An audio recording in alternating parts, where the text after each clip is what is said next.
কি ভালো, কি ভালো, কত সুন্দর গরু। আমি তোকে খাবো। হ্যালো। বাহ, সে খাবে না হয় বাঘ মশাই। আমি অনেকদিন যাবৎ ক্ষুধার্ত। এখন আমাকে খেয়ে তুমি শান্তি পাবে না। আমাকে কিছু ঘাস খাওয়ার সুযোগ দাও, তারপর আমাকে খেও তুমি। তাহলে আমারও পেট ভরলো, তোমারও পেট ভরলো।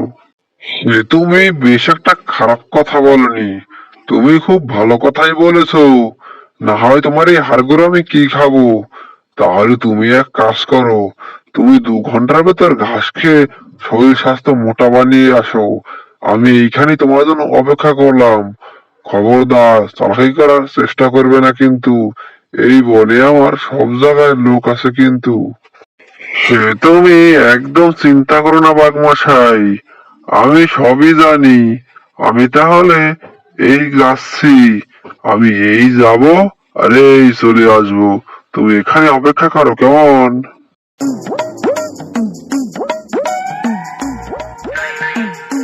এই বেটা আসুক আজকে।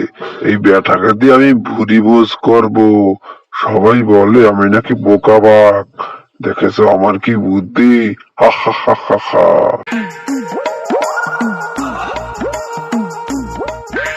হা হা হা। বেটা বোকা বাঘ কোথাকার। আমি ওখানে যাব ঠিকই, কিন্তু অন্য মতলব নিয়ে।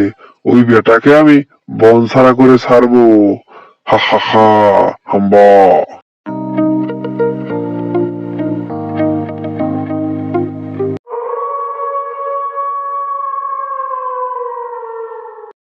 এই তো এসেছো।